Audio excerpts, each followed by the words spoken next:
Yo, yo, yo. Back we are. Let's see who already turned up. I know it's a very spontaneous stream, right? I mean, I announced this thing or like changed the date like 10 minutes ago. So yeah, thank you all so much for tuning in. Chachi, Emiran, Maffeo, Heaven, Doll, Love, Linley. Good stuff, good stuff. So yeah, I do feel like we won't have as much today to do. Just because of the fact that Night at the Hunt only starts tomorrow, right? If I'm not wrong. Pre-register, let's check out the notice again. Night at the Hunt 11th, yes, 11 at 8 hours after reset. How have I been? I don't know, nothing much changed since yesterday. But look at this, you can now find tier 7 faction pieces in the in the idle system. Idle system level 97, huh? Alright, let's make sure we get all our dailies out of the way. Prepare everything else, and that's pretty much already about it, I would say. So, good times ahead, good times ahead. Time to watch more Tia Yona clear the game. Yeah. It's probably gonna be exactly like that. Alright. Oh, we have a Blue Dawn to do. Interesting. It's probably going to be highlight of the day, you know, doing a Blue Dawn 10x. But I also wouldn't mind getting some extra resources. Night at the Hunt is Clan Hunt? No, Night at the Hunt is a different event. Night at the Hunt is a series of 5 challenges back to back with different modifiers, different buffs you can pick, and your goal is to get the highest score possible to in the end rank in the top top 5. No, not top 5, top 50 for like the highest frame, as well as some extra gems. So it's like Prophecy, just 5 fights instead of a high score on one fight specifically. We're getting tier 7 at 76. Yeah, like 60, 67 to like 70 something. I'm not quite sure when I started. I might have gotten it earlier already. I'm not quite sure. You got a 5th zest today. God damn, that's a lot of zefs. Like 5 is a lot. Also, I should stop buying Bloodborne fragments. Why did I buy Bloodborne instead yesterday? I mean, to be fair, I could also just cope and be like, yeah, obviously, like surely the Bloodborne faction will be the strongest faction in the game because, you know, like vampire game. So, but no, that was dumb. Also, don't buy fragments, please. Like, buy perfect shards. Fragments is pure whale retard territory. Don't do it. Hey, Lone Wolf. Welcome, welcome. Alright, this again should be easy. They should all agree on something. Maybe not. So, 2 of them are actually against it. So these, yeah. Bella is definitely not in accordance with Bella. But hey, Aona actually changed up her mind, so we got a 4 out of 5. Tia Aona's Bloodborne, right? No, she's an ancestor. She's not a Bloodborne. She's an ancestor. Right, clan sign-in. Liking. Okay, what do we need to do? Enhance an equipment once. We should be able to do that. When can you get Fleeting Bella? 2 months, 3 months, 4 months, 5 months, 6 months, 7 months, 10 months. I don't know. 12? Who knows? Because I certainly don't. We gotta see what the devs come up with.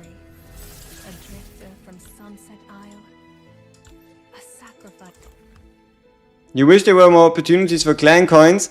I mean, there is the big opportunity called Clan Hunt, and then the rest is just like cruising along, right? Like Prophecy gives you the blueprints you can pick, even though it doesn't sound like much. One event of Prophecy still gives you 3,000 clan coins because it gives you 15 blueprints. And yeah, so you get like 15 blueprints there. You get the random blueprints, which is like an extra 400 coins each day. So Prophecy gives a lot, and then obviously you have the Clan Hunt. Just got 2 hammers today, so far 3 hammers and no faction tier 9 to use it on. I mean, you would also have to have the gear to actually level that up to level to level 5, right? If you ain't leveling up to level 5, you also won't be able to do any ascensions or echoing or whatever else you might want to call it. But yeah, as you can see, I did do a couple attacks, but it actually took me quite a few. I mean, we can check it out. So we took 1, 2, 3, 4, 5 attacks. So these were 2 base attacks, and then we had to buy 1, 2, 3 attacks to make it up to rank 2, so that we don't get like left behind like crazy. Yeah. We could technically try also kicking that Kavik Kata person from the throne, but I don't see a point. Like, we can wait for tomorrow to get like the day 2. The day 2 push on rank 1. No need to spend 100 gemsies. Obviously there's a way easier solution. I mean, the fine way easier. You could also just like, I think it's start on reset and then do your 2 attacks to get to like rank 10, rank 8, rank 5.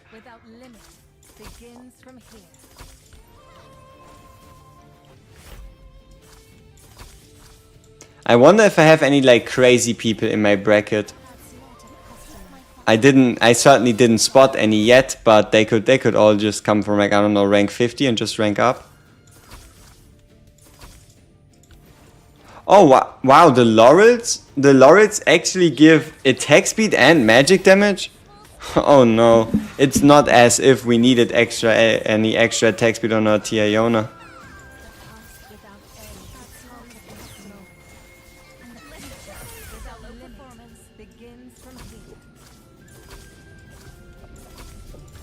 So we now have 2 attack speed artifacts, the balloon as well as the laurels. Are they laurels? I don't know.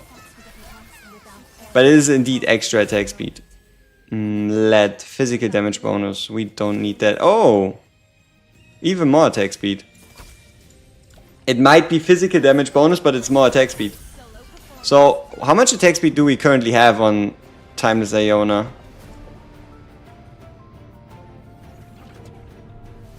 Ah, yeah, 85%. Seems about right. So 50% from Fleeting Bella, and then 35% extra from the other bonuses.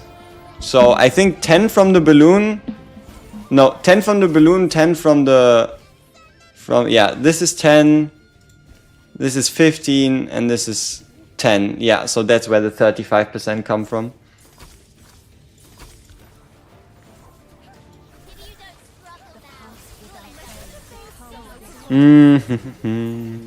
Alright, let's continue.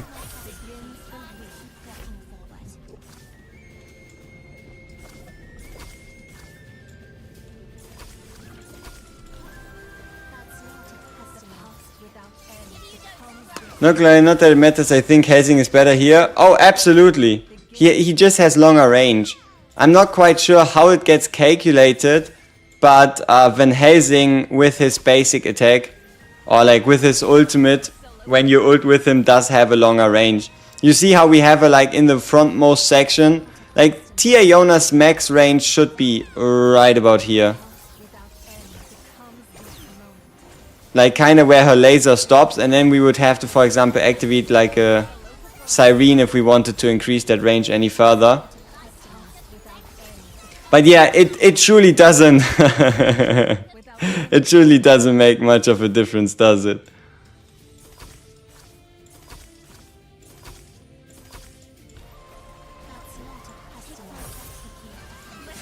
But you know, also when enemies actually do come closer, I feel like Iona should annihilate them quicker than a Van Helsing. Like when you do actually have enemies that are always in range. The laser show.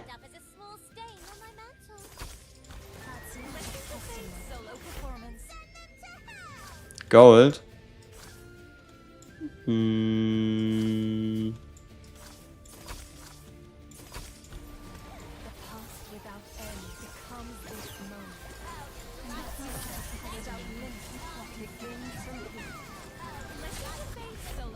And also, I think another advantage of Timeless Iona over Van Helsing in Mausoleum should be how fast she kills bosses.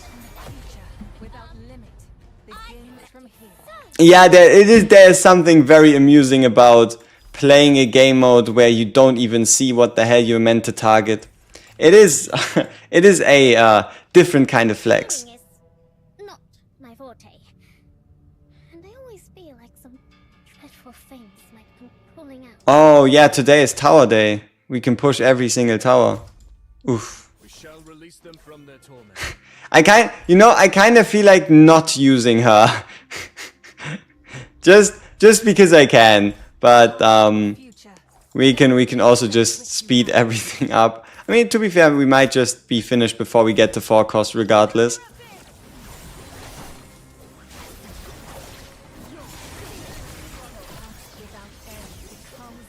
Yeah, basically.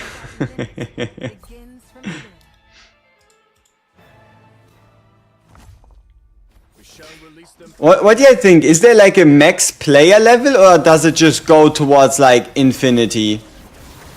Like it most certainly isn't 100, but like where's the limit? Where's the finale of attack speed? Not attack speed, count level, right? Is it like 400? 500? Infinite? Does it stop at 200? Is there even a reason for it to stop? Probably not. So how high does it go? What did you miss? Nothing special yet. We did our Time One Mausoleum. We've been discussing a bit of how strong she actually is. And obviously 9999. Why would it be the limit? Why not 1000? Thoughts on Silver and Blood having somebody last month ranking 20th in gacha revenue? I would argue it was probably higher. At least depending on the scheme. So if you look at it, it was 2.7 from the 25th to the 31st for like launch week. I don't think it only tripled for the like 30 days after. Like we're talking about 6 days to 30 days. I don't know. I feel like it was higher, but Silver and Blood, it should be cooking, right? They should be cooking. But still, it's gonna be interesting to see how they handle T-Day.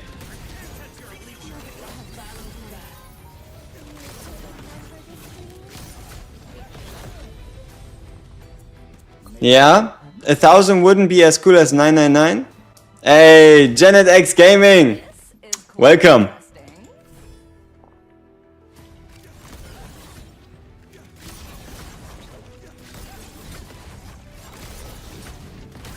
You know, something I did notice is a huge part of Van Helsing sometimes actually doing damage to like low BP is that damage based on max HP.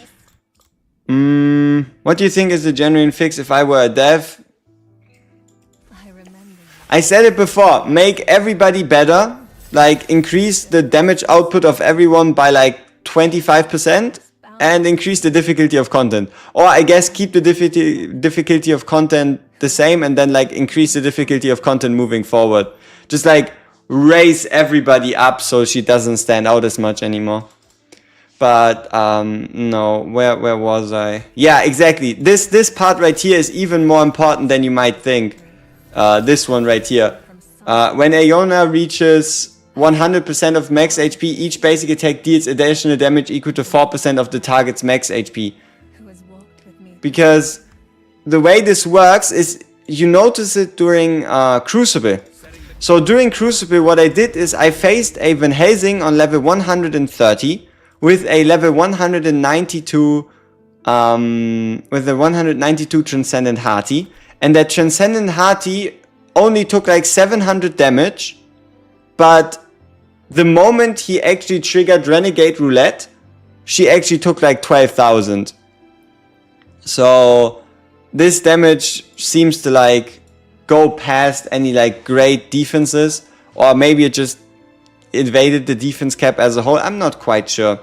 But what I do know is I feel like I want to invest back into Van Helsing, at least somewhat. So that's what we're gonna do. At least somewhat. Oh yeah, no, it's all ultimate materials. Yikes. Yeah, this one we're not going to open this one. Save those. What's the max limit of dupes? 11. The max limit of dupes is 1. The max limit of dupes is 11. So you get the character once and then you can get it 10 more times. And then after 11, what you gain is spirit shards. You get these shards to like buy perfect stuff with it. Yeah, that's what I've been that's what I've been thinking about. Look at my blood here. Look at my defenses. So this is my defense 1. We have an Octavia, Bella, Timeless, Acapella, and Stereoid. And then here for team 2, we have Lorelei, Fleeting Bella, Van Helsing. Still remember how to use power. Probably like this. Van Helsing, and then like a Lorelei. Little one. A wise strategy. No. You know what? I wouldn't even say 11 is not going to happen. Because keep in mind, the base pool is gonna stay for the next however long the game runs. Next year, 2 years, 3 years, 4 years, 5 years, 6 years. And you can always work on upgrading these units just based right here on this alternate invocation that's only going to keep 15 in. So no matter what, let's say, for example, let's say within a year, if you continue playing for the next 365 days, you'll probably have a 11 copy unit by then, free to play. Like, it's just something that's not gonna happen just like that, but it will happen eventually, and that's a guarantee. If you stick with it, if you continue, you will have fully maxed out units eventually. It's just not going to be like day 1 release. Unless you obviously save up a bunch of currency and then yeet it all into a banner. But I'm not quite sure how viable an approach that truly turns out to be. We have to see. We have to see what they do with the free-to-play Paragon and AFK Journey. Yeah, you already have 10 copies of Lamia free to play. That's a lot of Lamias. That's a lot of Lamias. How many dupes to go past level 200? 0. You or better say, yeah, you don't need any dupes to go past level 200. How much? What's the difference between the +3 and the +10? We can make like a abbreviation ish. And that is, let's have a look. So let's pick someone we have 3 copies of and assume what they would look like at 10. So let's have a look at Ressa, okay? So our Ressa right here, she'll gain 167. This stays around correct. So if you multiply around 140 attack by... so we have 4, we need 7 more. So if you do 140 by 7, notepad, shit, come on, not notepad, cancel, close. I know I could do the math myself, but it's better to just have like a clear number. 7 times 1. Let's go with 1. Let's go with 150. Why not, right? So 1050 attack would be the difference. So it would be the difference between us sitting at 8,800 and us sitting at 9,950. Though the real value on where you're gonna get these characters isn't going to be this siphon right here. It's mostly about the gear. Like, for example, look at this piece right here. This piece by itself already has 1,900 attack. Or I guess a better example would be, let's say this one right here. So this is a fully maxed out Van Helsing headpiece bound to the character, which gives you 3,000 attack, while a standard headpiece at level 0 only gives you 1,200. Right, Ressa dress facing upwards. I think it's the pigeons. They are just like stealing. Here, look. Whatever this journey may bring, I will be there along with you.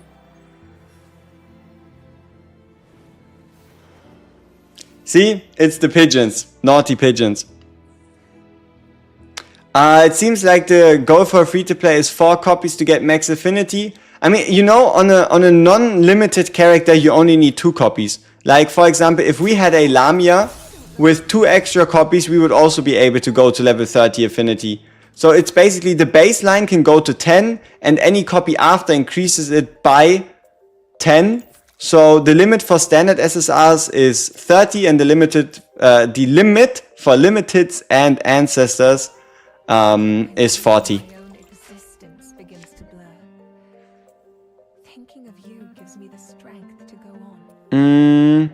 No, there is no need to get anything else to go past 200. At least not in the truest sense. I mean, I'll show you in a bit how going past 200 actually works. And that is because we are closing in on it. Like a day or two and we should be at level 200. So, yeah, okay. I mean, let's check out our levels. You can see we have a 198, a 198, a 200, a 197 and a 197. So we need 10 more levels, right? If we can get 10 more levels, then we'll be at the 200 barrier. But no, the way I see this is you don't need any extra like copies to go past 200. Cancel the pigeons, indeed. F Bella also 40? Yes, F Bella also 40. Okay, gear time.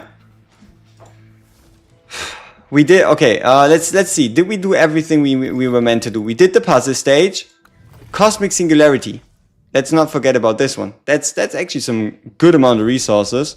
I still remember. Obviously becomes less valuable the higher your account.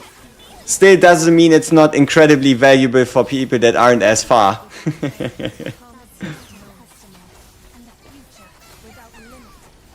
But no, if you were to say what's like the goal for a free to play, it would be like 4 copies total, because not only do you get the highest affinity level, you also get like the biggest stat increase for invested amount, right? Alright, let's see. Was it enough? Like an extra 5 million? Could we go one level higher? No. Expensive. So you started a new free-to-play account last night. The goal is to use no moon tears for pulling, only the pulls I get from events. Got the new Iona in the second single pull given in the event. God damn! That is that is a lot. That is a lot of good luck. GG's, man. Alright. Tomb of the Fallen. Are you ready for a guide showcase? I mean, you know, to a degree, I gotta be honest with you here, this is actually really good. It might not sound really good, but what this means is the moment you clear 15-8, if you have a T Iona, you're going to get 9 fragments, right? You are going to get 9 fragments. Are we gonna use Van Helsing this time? No, we're gonna disrespect the boss by only using 2 units total.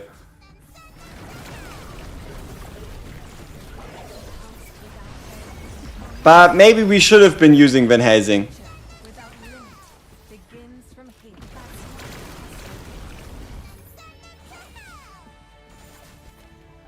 Yeah, I think it's a good idea to disrespect the boss if you actually want good drops. Not quite sure. Maybe we should be a bit more cordial, you know? But no, if you're wondering why we're using Bella, that is because there's like a suck in mechanic that the boss does, this one, and if it actually manages to suck in a unit, you get like big damage to all your units, but if it takes a summon, nothing happens. Yeah, I mean, you can replay them. Like, I gotta be honest with you here, if you're looking for true difficulty, you can just replay them and take her out of your team. How about that? How about you go into a mock hunt and you take Tia Iona out and you try to beat it to 9. How about that? All right, first run of the day. Nothing.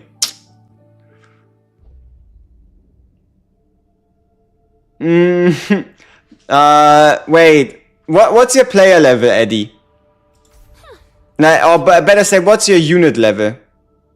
Let's go! Hammer! Finally, the troublemaker. Okay, sure. But hey, we got a hammer. Good stuff. Your unit level is 117. Alright, let me introduce you to the concept of stats. Alright? Usually, I mean, I'm guessing you have a Tia Yona, right? You have a Tia Yona. Even with a Tia Yona, you're going to need around level 125 to level 130 for you to like realistically move past here. Though, I mean, oh, okay, let's say if you don't have a Tia Yona, these scores are still already really good, and you should you kind of need like level 130 to 140 to actually move past, like let's say 7 fragments and 3 fragments on Sheila. But if you do have a Tia Yona, get like level 130 and you're gonna be able to like fully clear both bosses. It's really just more of a stat thing. And then I guess the only thing you could check is see if you maybe are like timing things wrong, but I'm not quite sure if that's actually the case. Alright, let's check out our Friedrich. We might actually find a new piece for him. We did. Wow. I think yeah. I mean, with like, if he didn't have a Tia Yona, I would say he needs like level 140 to realistically clear both at 9. But now with Tia Yona, you can do it at like 125 to like 130-ish. But look at this Friedrich. Helmet, ring, amulet. He's almost fully finished in tier 9 gear. Fantastic. Okay, we get one single hammer. We have one singular purpose. And that is binding our third piece to our timeless Aeona. Please bless us. And Noah Nebonite, Let's go! who has walked with me through uncountable paths. Why is it always physical damage bonus? We always get Van Helsing stats for some reason.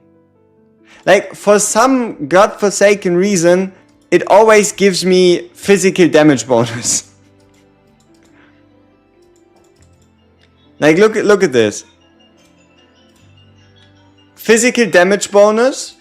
And this one was physical damage before we actually had to, like, re-roll it. Back in a sec.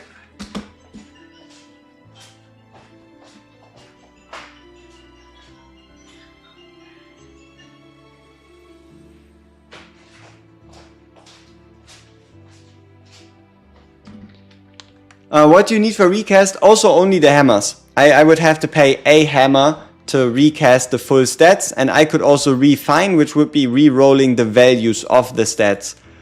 So, yeah, I mean, I guess we can at least work on upgrading this headpiece here some more.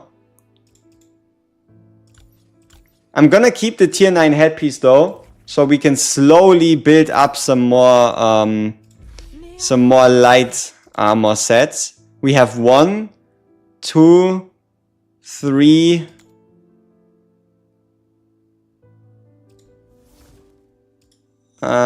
Yeah. I guess we have 1, 2, 3, 4, 5 light armor sets, but we need more. We need like 7 or 8. But we're slowly building up towards it again.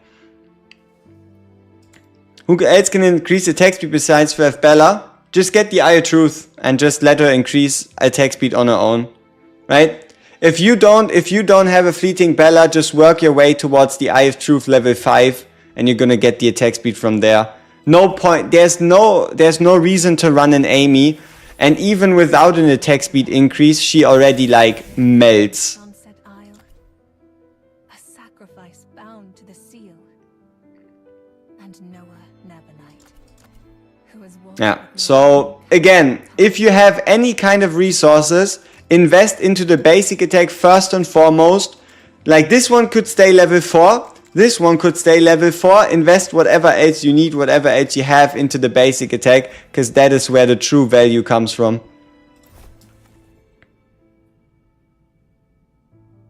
Why are we on an uneven number?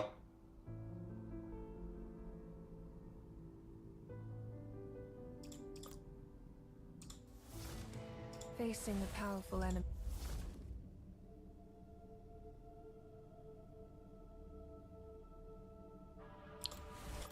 Why are we on an uneven number?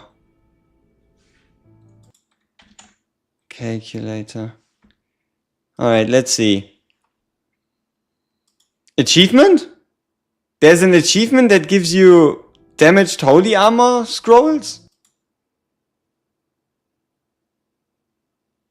What did I need to do for that?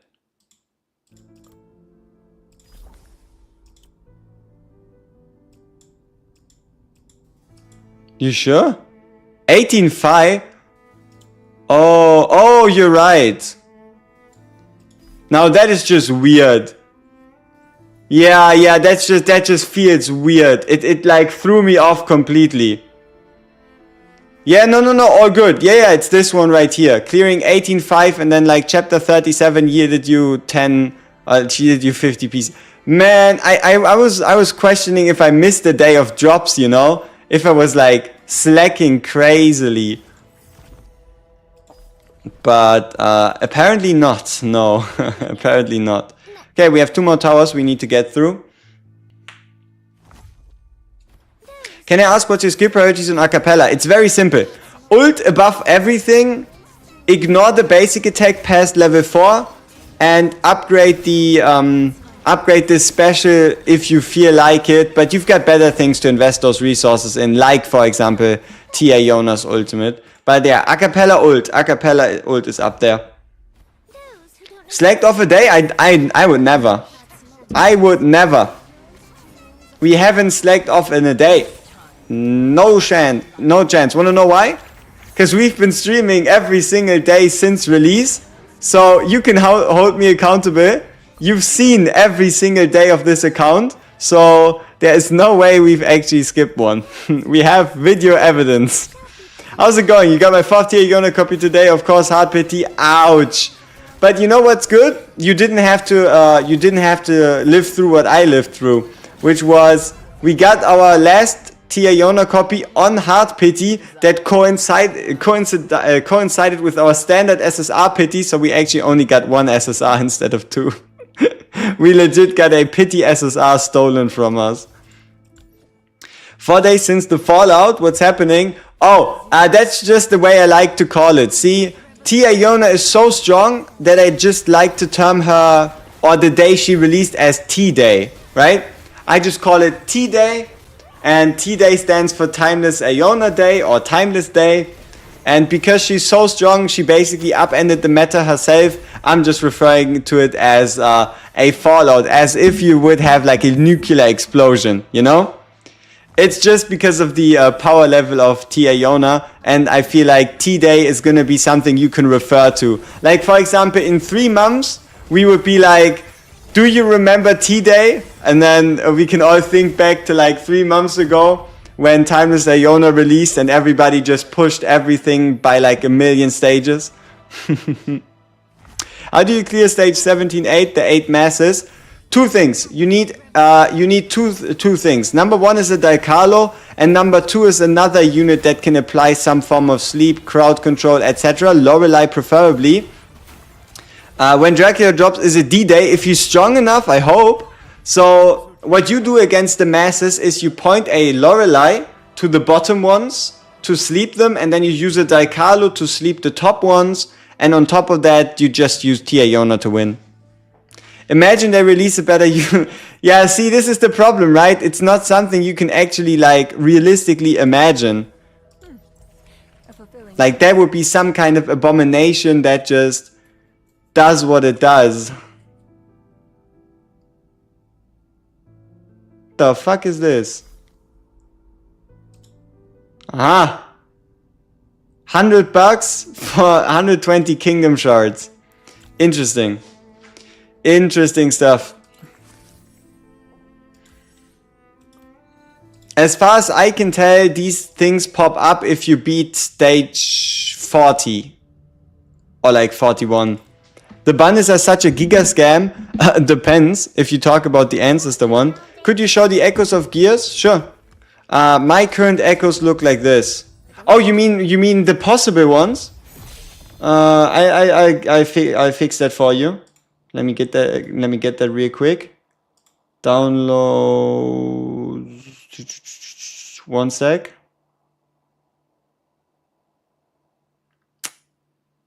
What kind of name did I give it?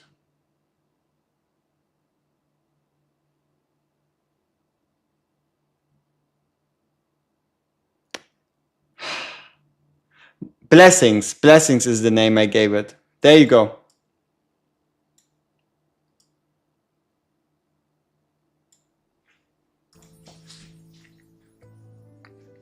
These are all the potential things you can get. Physical damage bonus, magical damage bonus, all damage bonus, crit rate, crit damage, all damage reduction, received healing bonus, attack speed, and blood soul recovery at 1, 2, 3, 4, 5, 6, 7, 8, 9, 10, 11, 12, 13, 14, 15. So those are the buffs. If you want to look at them, you can, I guess, go back on stream or in stream or just screenshot it, right? Or just cut it out. And here are the chances to get each. So if we go to recast, you'll see that you have a 12% chance for the crit rate as well as the damage type bonuses. You have an 11% chance for bonus damage and reduction and a 10% chance for attack speed, blood soul recovery and healing bonus. And then lastly, we have the refinement, which tells you the values. So the way this is split is 60% go to level 1 to 5, 35% go to level 6 to 10, and 5% go to level 11 to 15. So you see how like 15 to 11 have a 1% chance, which means a combined percentage of 5, 10 to 6 have a combined percentage of 35, and 1 to 5 have a combined percentage of 60%. So that is how you get those stats. And yeah, okay, let's talk about Tia Yona and what kind of stats you would actually be looking for. So it's obviously physical damage bonus, because that's peak. But no, realistically speaking, if I were to try to get some stats, I would be looking for magic damage bonus, all damage bonus, and attack speed. Like the 3 prime stats at the moment should be magic damage bonus, all damage bonus, and attack speed.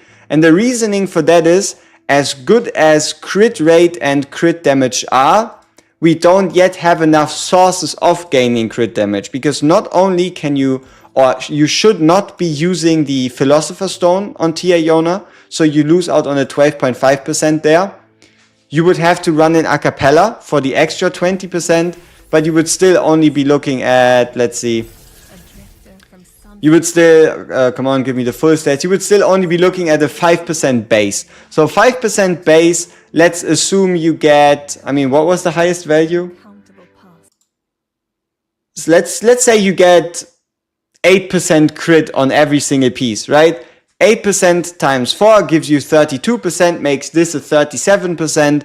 And then on top of that, with an a cappella buff, you would be looking at like a 50% crit chance, where to this point, you're actually just better off getting all damage bonus, because it obviously stacks with magic damage bonus, and then also getting attack speed, because attack speed is just overpowered. Yeah. So magic damage bonus, all damage bonus, attack speed would be like the most important things you could get. But let's be real here, we don't even have the resources, it's just all coming down to luck, right? It all comes down to luck. Whatever the game decides to give you, the game is going to give you. Whatever it decides to hold from you, hide from you, it will hide from you. And yeah, that's what we're currently looking at. No problem. But yeah, just don't get physical damage bonus, alright? Like just, you know, usually for Echo Gear, invest into DPSs first. You can do tanks later. If you have it, right, make sure you upgrade the pieces after you echo them, because they get reset back to level 0. And way more important than the actual stats is just that you get like offensive stats, you know? I don't level up Echo Gears. Shit's expensive. Shit's expensive. Like, see, we have one leveled up for Van Helsing, but that is because it's a headpiece. We have a Echo piece that is level 0. The reason why it's level 0 is because we already leveled it up to level 5, then invested a hammer, and then it got reset to level 0 again. Like, look at this, for example. 1,080,000 experience to level this up to level 5. So you're looking at like a combined investment value of like maybe 4.5 million solely, plus, I don't know, 2.5 million experience total. Fire that devours time. I just don't have the resources at the moment. Like, see, you see how we're like working on the headpiece, but it's the same logic, all right? The same logic with how you upgrade pieces before, which is headpiece first, ring after, followed by rope, and then this one. So you see how we only have these at level 5. The same thing, to a greater degree, is going to be also applicable right here, where you do headpiece first, then ring, then armor. You focus on DPSs first, above supports, and you want to bind more pieces first because they get an extra stat increase rather than level up a specific piece. So for example, let's have a look at our Transcendent Hearty, right? Our Transcendent Hearty has 2 pieces bound, none of them leveled, and instead of us actually investing into this piece and bringing this up higher, I would instead hope for another hammer to bind this piece to her. So, yeah. It is something that's gonna take time. Over time, we will be able to get more resources, we'll be able to get more soli, we'll be able to get more pieces to feed, but currently, I just don't have any experience pieces to feed, and I'm not about to buy the experience. Like these ones, in my opinion, you should stay the hell away from smelting ore chests. Like, this shit is just not worth it. This is such a temporary gain. The same way the knowledge chest is also kinda I don't know. I don't think you should actually like, if you want to make a specific character even stronger, I mean, yeah, sure, I guess. Like, if you wanted to buy any of these, it would probably be the knowledge chest, so that you can increase the basic attack level of Timeless Iona and just ignore the inside chest. But no, in general, this is something you're gonna get over time rather than just like that. Cleaning is not my forte.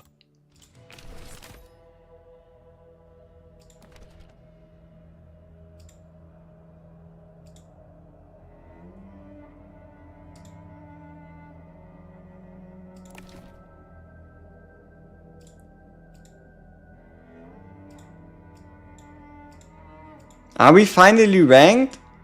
Aww, we're so far behind everybody else when it comes to tower progression. Unfortunate. There's no way we're ever gonna get a proper frame if we're so far behind in tower progression. See, we haven't even gotten the first rank 1 frame yet. Unfortunate times. Exactly. It's at the end of the day, we always have to remind ourselves this is at the core an idle game, and every day you're gonna make progress. You're not just gonna like jump into it. Like, see how, for example, we are getting close. We need 30,000 experience if we want to get this finished off, which would then give us another 300 attack. Countable pasts. If only you did your towers, you would have gotten more affinity from meetings for a few days. Now missing out on a huge 15 affinity daily. Why would my... Oh, you mean for the Wander around. achievement? Oh, I knew it. You become so capable. I mean, I'm so close to it anyway. Like, look at this. 68,360 to 69,750. Like, I think I get there without the towers regardless. But yeah, a bunch of tower achievements.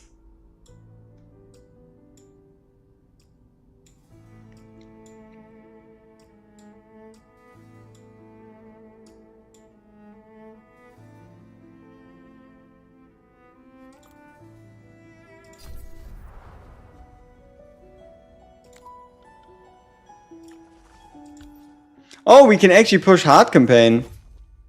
I still remember how to use Didn't even realize. Remember to protect Realize, hard campaign is full of lies.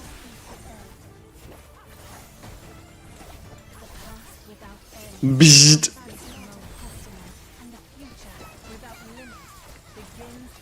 Still on the ship? Dude, we've only just begun our ship journey.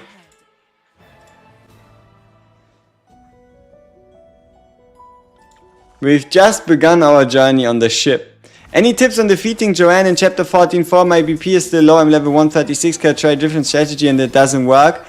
You need delays. Like, you either need a Tia Yona that just completely shreds her, or you need some form of crowd control. So you need sleeps, stuns, taunts, anything you can get that stops her from like effectively using her ult. So the 14.4 Joanne is like a normal Joanne where when she activates your ult, you're cooked. So what you want to do is you want to pass the opportunity where she activates her ult and then stun her, morph her, put her to sleep, whatever you have. So prime time targets are going to be Lorelei and Diacarlo to help you get through there quicker.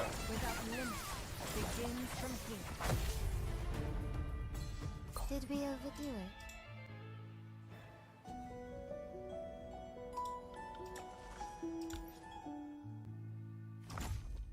I still remember how to use power. But yeah, you know what I'm kind of realizing? I'll have to start slowly investing into my tanks too when it comes to like skill ups and gear upgrades.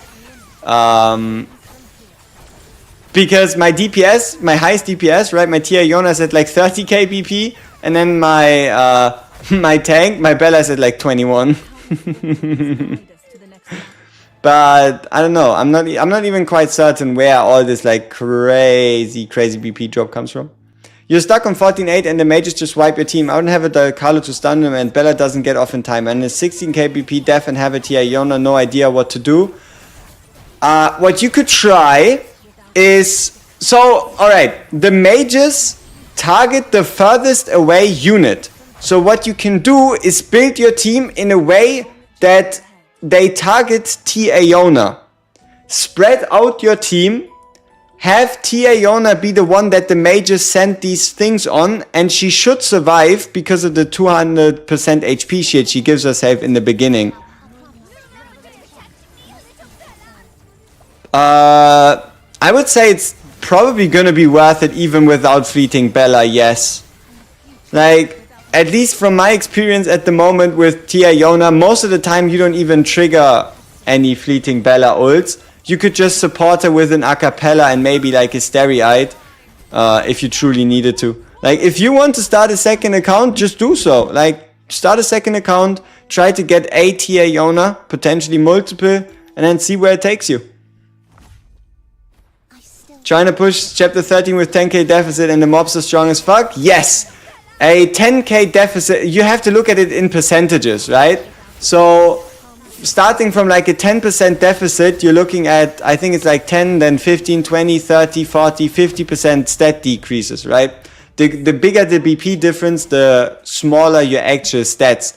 Like, for example, if we push towards like our BP ceiling, we're getting close to a like 50% stat cut.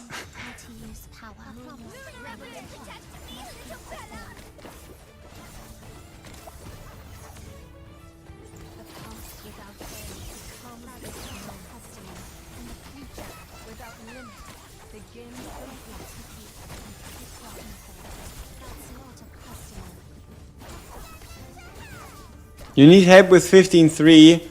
Oof. It's worth it. You rerolled yesterday and you're chapter 10 already.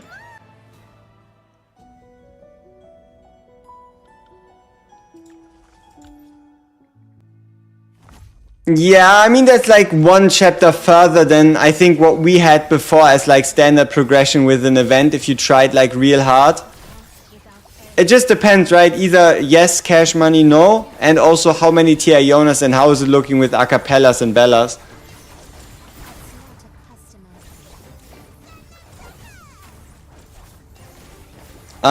You should be able to do so. Like what you could do is check out the lowest BP comms on 15.8 and you should see there should be some that are below you. Obviously use the Agaris, right? Like take out the let's see, 2 Ionas, 2 Bellas. You can take out the Bella and put in the Agaris and then just have the hope that 15.8 targets your Agaris. Like there's a couple YouTube tutorials for 15.8. They 8,784 and you still don't have the new Iona? Ouch. I mean, what does 15.3 do, right? There's now 2 people asking for 15.3. What is 15.3 even all about? Oh, the survival stage? Did we overdo it? Let's check it. Let's see if it jogs my memory if we go back to it.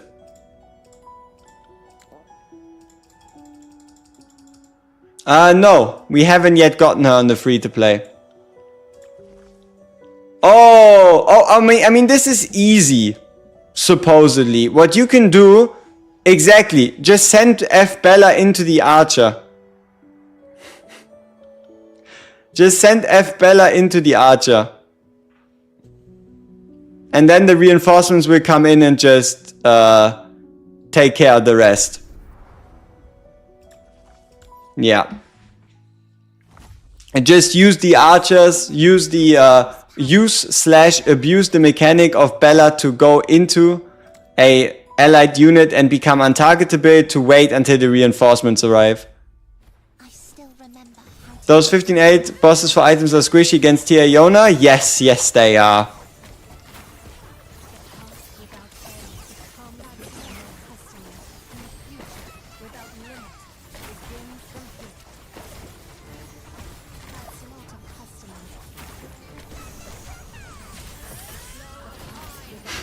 You know, if you're wondering how do you know if you can still push with Tia Iona, if you can still use anybody else's ultimate besides Tia Iona because they're still alive, that means you're still good to go.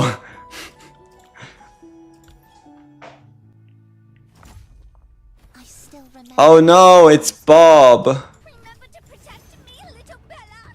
Need help, little one? A promise. Revelation.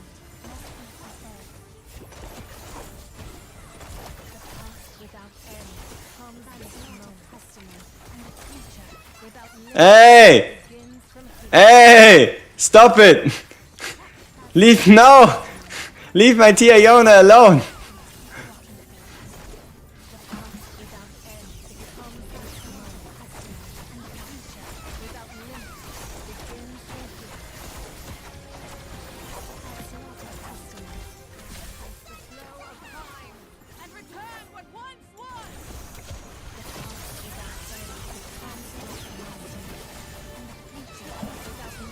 Yep. He tried what he could and we empowered the wrong Iona. Good stuff. Stuck on 15.5, my characters are close to 150, so I wait until then and try again. Hey, sure. Keep in mind, you have until the 16th for the double drops, right? Double drop event is the 16th, so as long as you can push 15.8 by the 16th, you won't feel like you're really missing out on anything. Double drops on the 16th, they're gonna be hype. Remember how to use power. Oh, and it's this time again also the double mausoleum drops, not just the Tomb of the Fallen. So you'll also get an additional double pure blood, not pure blood, blood essence. Or is it? I don't know. You know what I mean, right?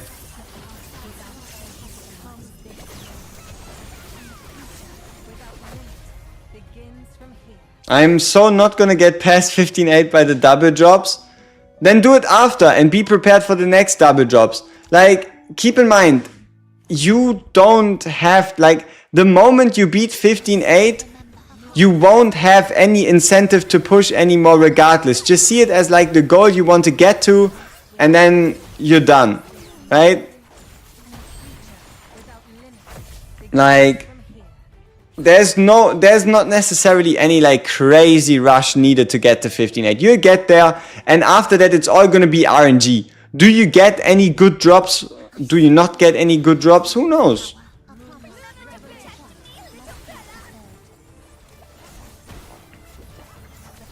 without end becomes this moment, and the future without limit begins from here.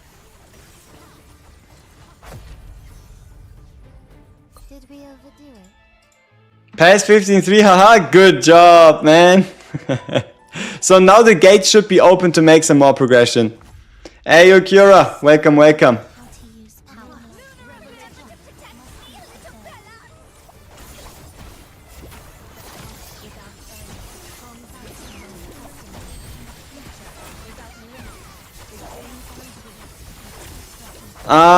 How do you want to do it tomorrow? We won.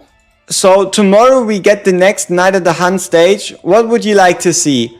Us doing Night of the Hunt and daily separately, or just don't stream and only stream when the Night of the Hunt comes out? So like the difference is, do we do one stream or do we do two? What would you all prefer for tomorrow? Considering that 8 hours after reset we get the Night of the Hunt.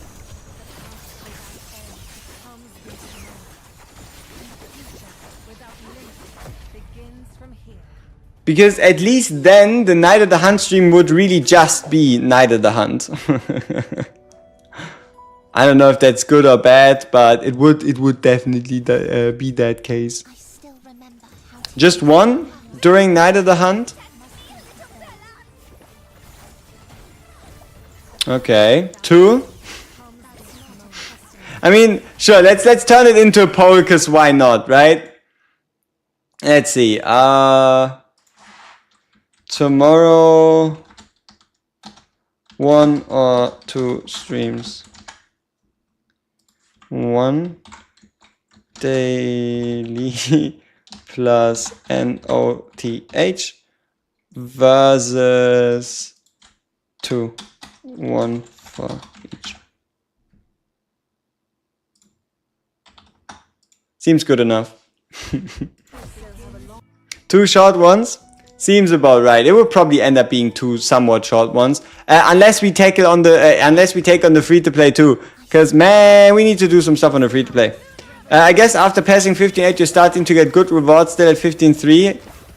Yeah, but also there's nothing else to be chased past 15, because you're gonna get your best gear from your daily jobs, and I mean, yeah, okay, I guess you're increasing your idle system further, right? You just feed it rest and a new skin, it looks goofy in an endearing way, seeing her once upon none, anyone in a wedding dress, yes, it's cute. Yeah? The advice worked? No problem. Yeah, as I said, right, just have Agaris be the one to get lasered first, and yeah, enjoy it. I hope you get some good drops on your very first endgame bosses. Keep in mind, just Tia Yona, don't worry, be happy, and you'll get the full drops. No problem, no problem.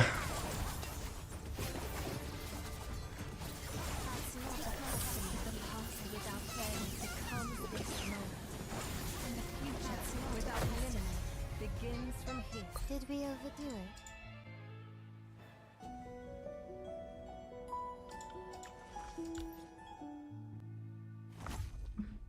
I still remember. Sick of getting just tier 8 equipments day by day.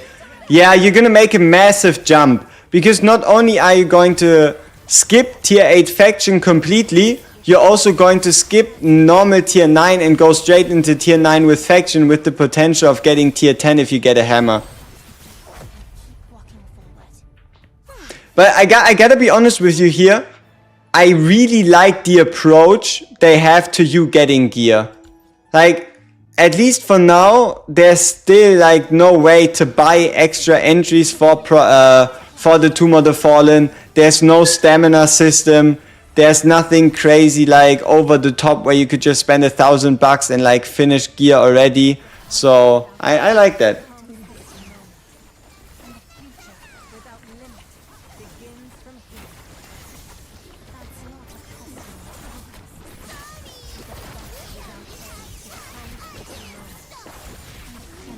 Man, Tia Yona is a mad lad, I tell you.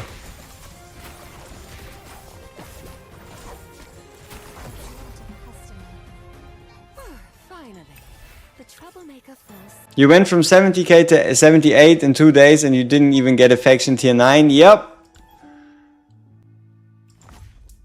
I still remember how to use power. The light armor ancestor faction gear pack would beg to differ. I know, but you did like listen, go back in time on the stream and listen to the way I formulated it exactly, and you'll realize that I did already mention it in there. So all good. I do know it exists, right? I am very aware. There was a for now quote in there somewhere, wasn't there? But even then, this one, you know, the best part is this pack is like such terrible value if you look at it raw, because it gives you like I still remember how to two, like maybe 3 or 4 days worth of hammers. And then, yes, the chest is sweet, but also it's random. And also, that's it, right? You get the 8,000 gems, but you're basically losing the equivalent of what would be 50 summons in a different pack. we won. Yeah. Like, the raw value of it truly is a terrible deal, which is good. It is good that it is a terrible deal. Or at least a bad deal when you just look at it raw value-wise.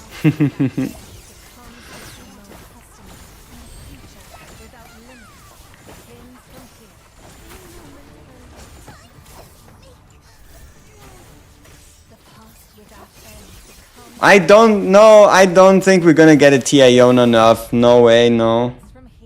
Did we overdo it?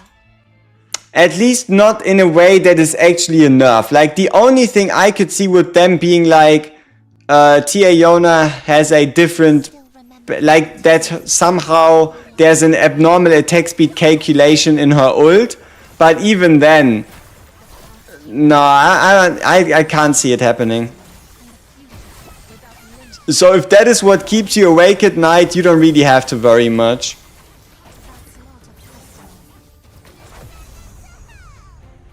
Countless victories guide us. Did you remember that I just said we were on idle level 97? Yeah, we're now on 102 already. Use power. And we don't have to wait like 2 weeks. It's back in line with what the events before were, right? Like the Lamia event, the Daikalo event. We're back in line with what they were before.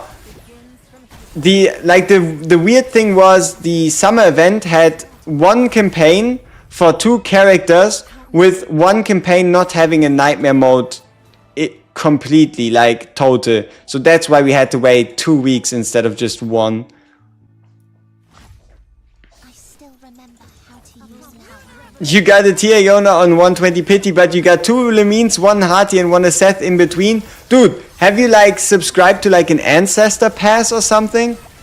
Like 6 ancestors and 120 pulls is crazy business. Like, not only are you getting more SSRs than you're supposed to, if you look at it rate wise, you're also getting just SSR ancestors. That's crazy. Like, what's your secret? Can I subscribe to that too? Like, is there like some hidden clause, some website, some like box I need to check? Won.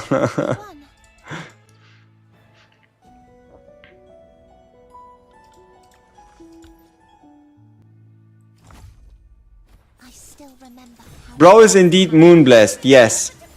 The 25-75 string makes ancestors more likely to pop up, yes, but it should be more T Aeonas, not more ancestors, right? Like, you can see it from our pulls.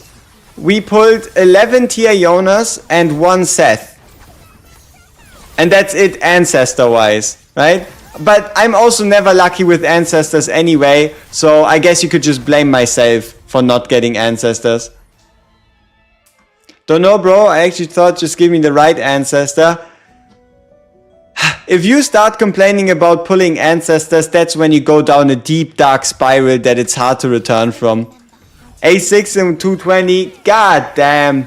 Good job, man. That's crazy. I think it's 810. And we can check out the number. It's a large number. Oh no, I think it's like 770. The number was way better before the last 2 copies. The last 2 copies were very terrible with us. So our beginning was awful and we went to 120 pity 3 times during the banner. Yeah, 790. But yeah, we went to 120 3 times during the banner, which is, it is what it is. Max 3 dupe in 250, sweet, sweet. I still remember how to use power.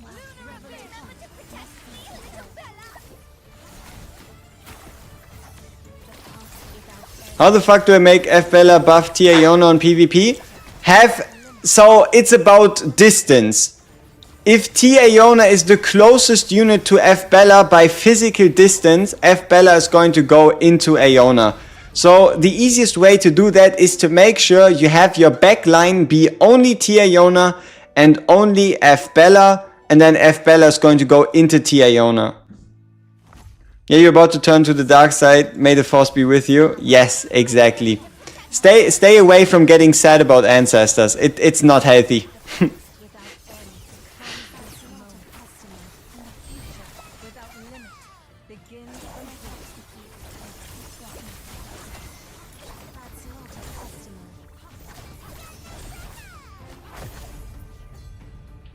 We still have a long journey ahead.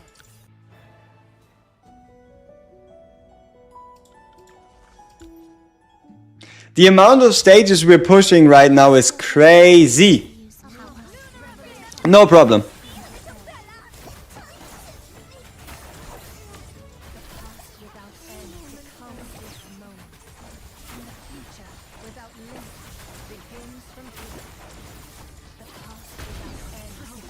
But it looks like our end has come. You've been using the Assyrian chicken previously. It has a high rate of working. Oh. Ah, yeah, we're back in the 41k difference range. No wonder things are a little iffy.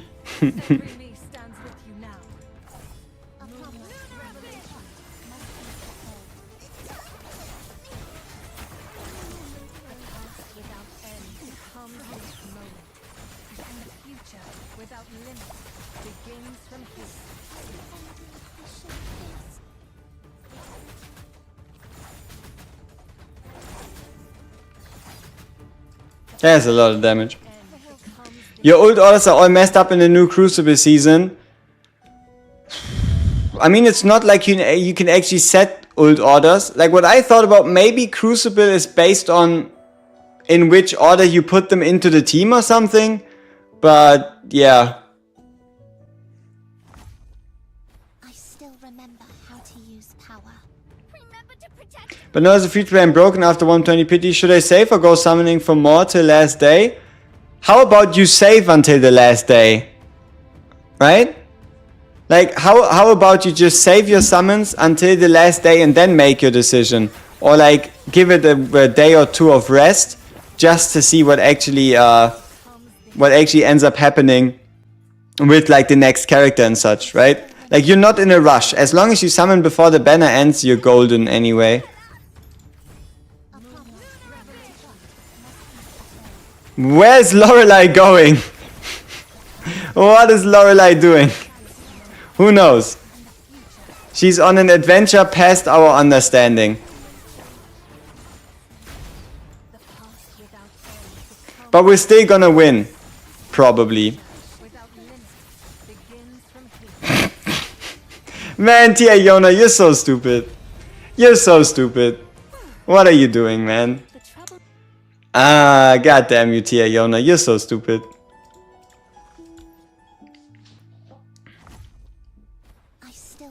I guess I could have been a bit patient on your free to play before I dropped 30 bucks, huh?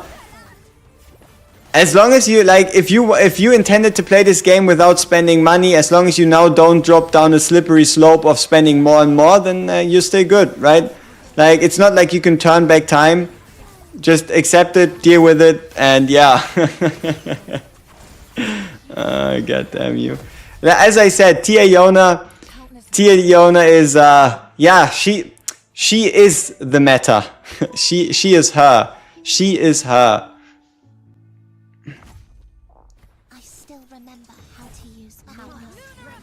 Okay,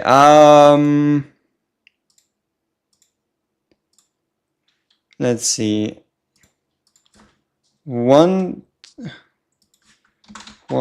to see the current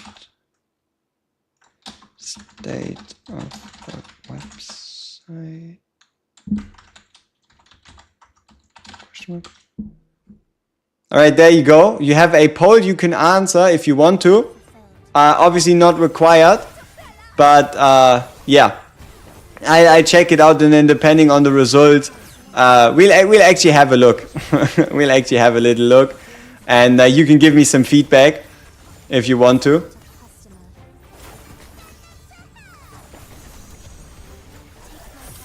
But first, we have to figure out where is her limit. How far can we go?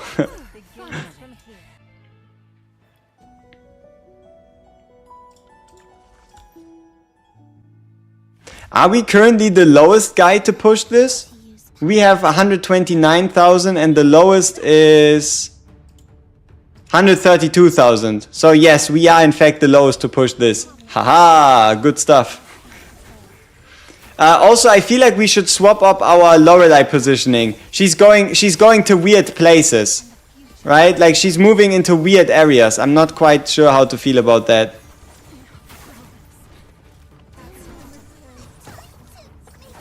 But I guess it's working. Fyodor! Hello! Welcome, welcome, my guy.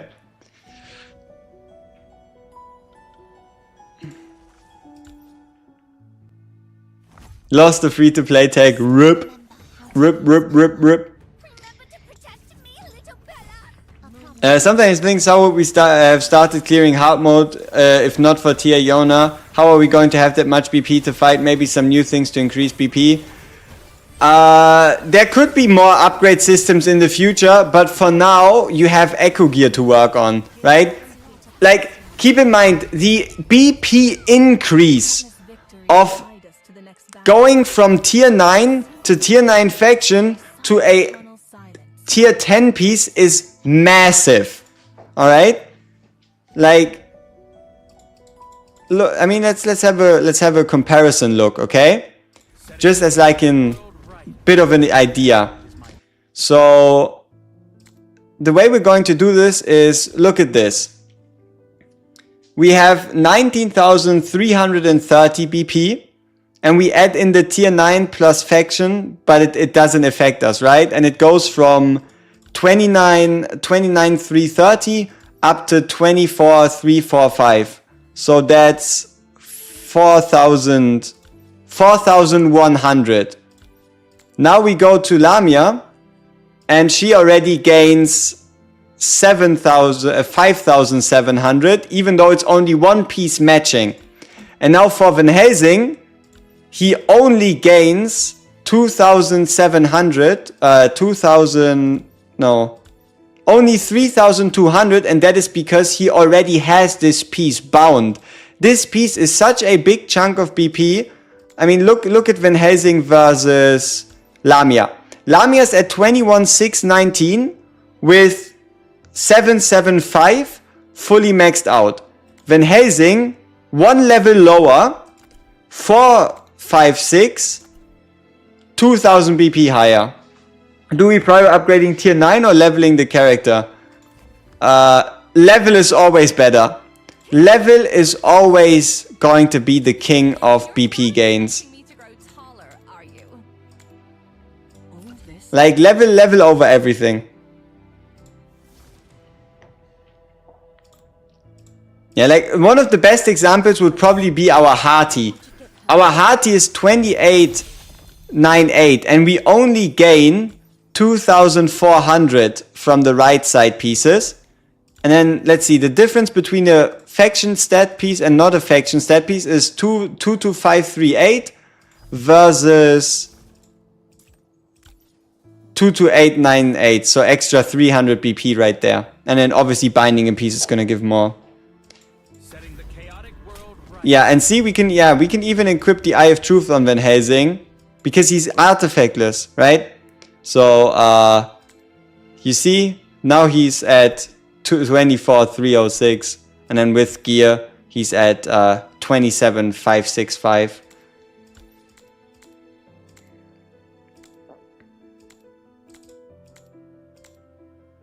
But if you're wondering where's the bulk of our BP coming from, level. Just level. Look at this. Pavana, 0 copies, 431, 14,000 BP. If you're wondering, like, it is incredible how important level is for BP gain.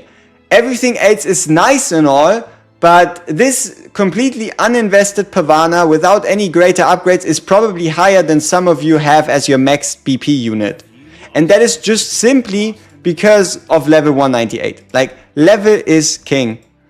Crit or Eye of Truth? Eye of Truth every single day of the week. Multiple times a week. Bro, G, should I reset Carlos since I barely use her in PvE? I always use Bellas, Aeonas, and Bellas. Depends. Like, if she's 444, there's no point in resetting her. But if she's like 768 or some like crazy level of investment, sure, you could.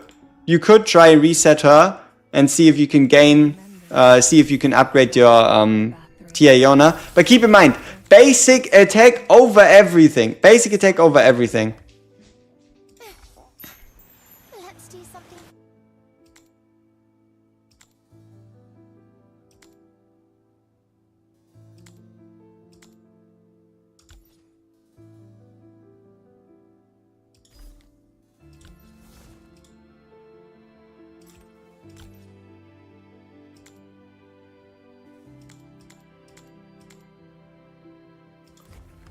Anywhere you want to go?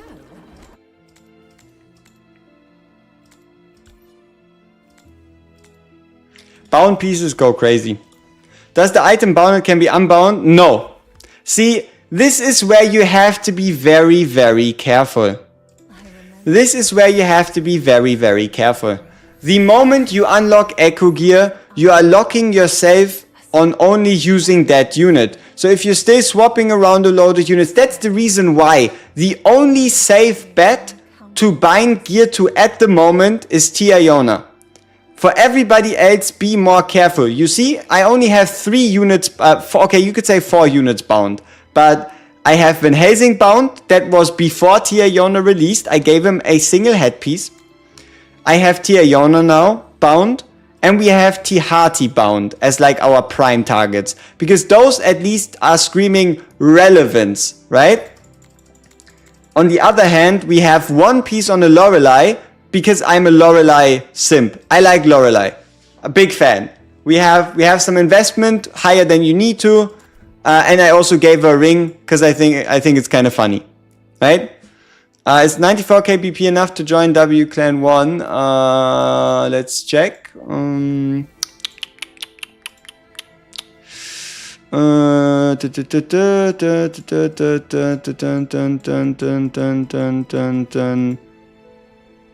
It would be above average.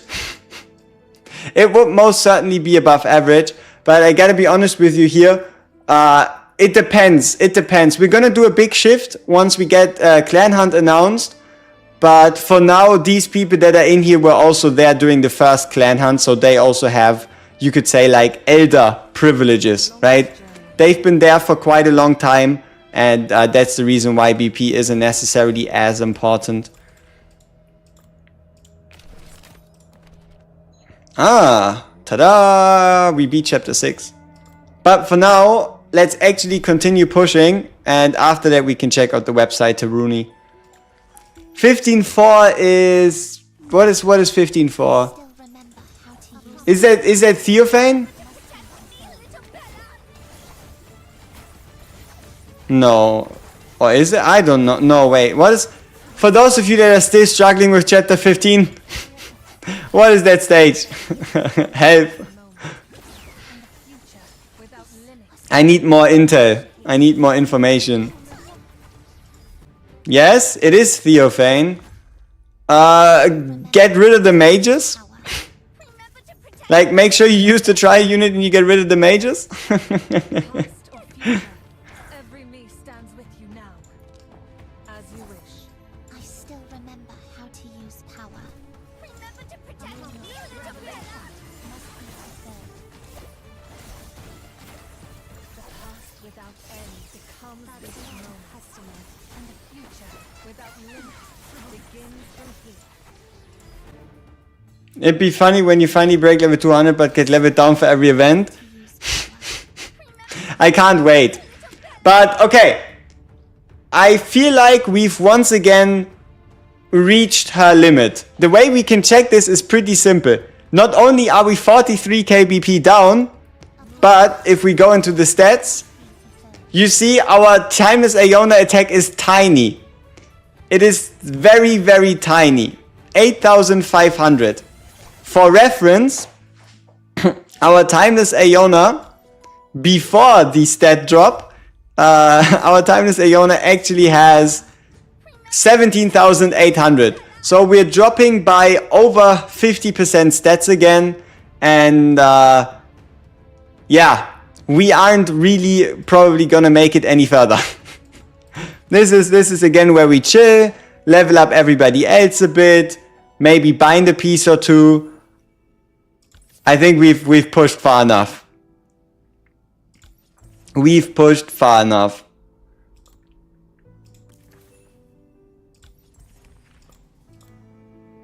Yeah. All right, then let me quote unquote boot up the website showcase. At least I assume y'all said yes. You did. Okay. Then let me get that in order and we can have a look at it together and you can tell me what you think. Oh, I might actually also need your help on deciding how I want to do the team recommendations. So I want to make like a team page, best teams page, but I'm still a bit split on where exactly to take that. So you could give me some input, some intel on how you think that should be handled. If you have any ideas, and then I could note it down and try to implement it. But yeah, let me quickly get this all up and running. Whee. Nice, nice. And then we just boom. Okay. Keep in mind there's still some placeholders in there.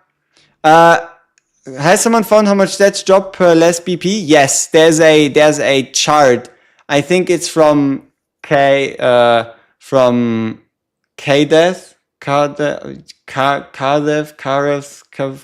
it's something with the K. You know who.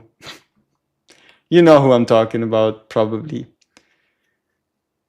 But okay, let's focus on what's quote unquote most important. All right, here we go. Kuratha, there you go. Kuratha it is.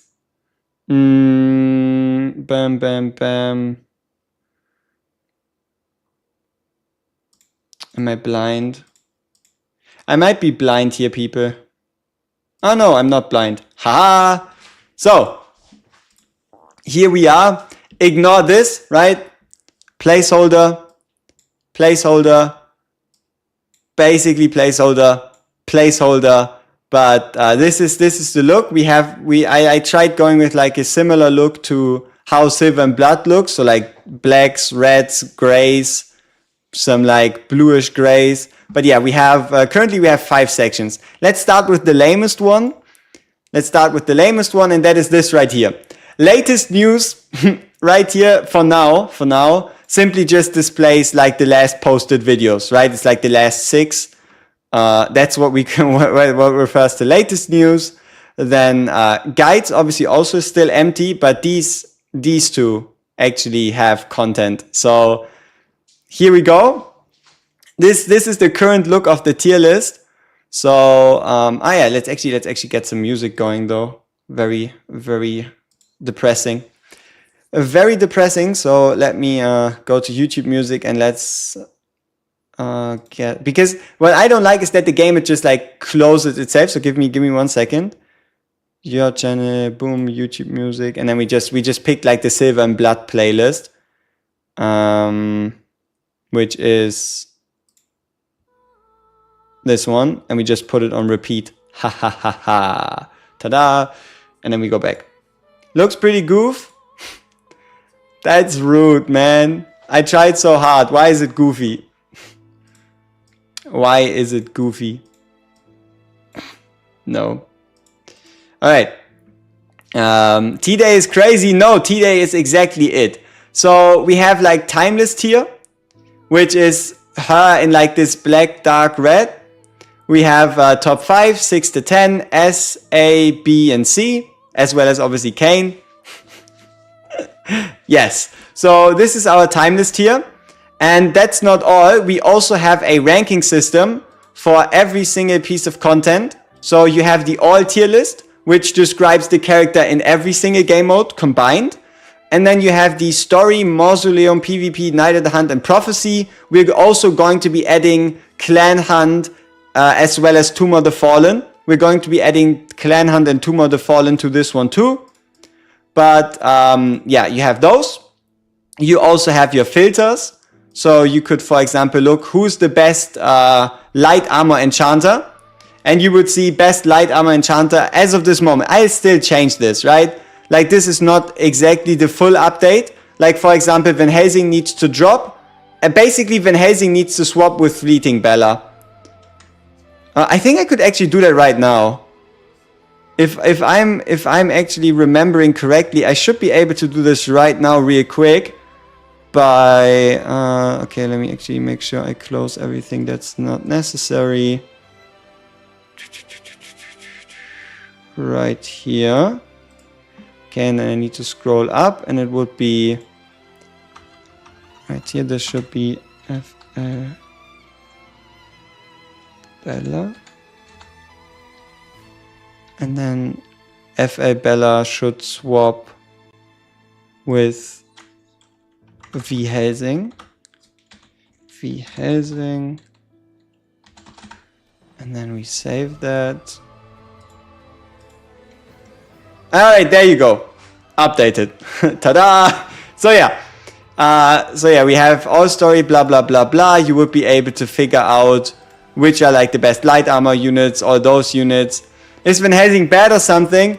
No, but the biggest problem is Tia Yona just does everything that Van Helsing does, and she just does it better. So it's the competition for the same amount of resources. Currently in the game, they are competing for the same supports in Bella, Acapella, the like. They're competing for the same attention.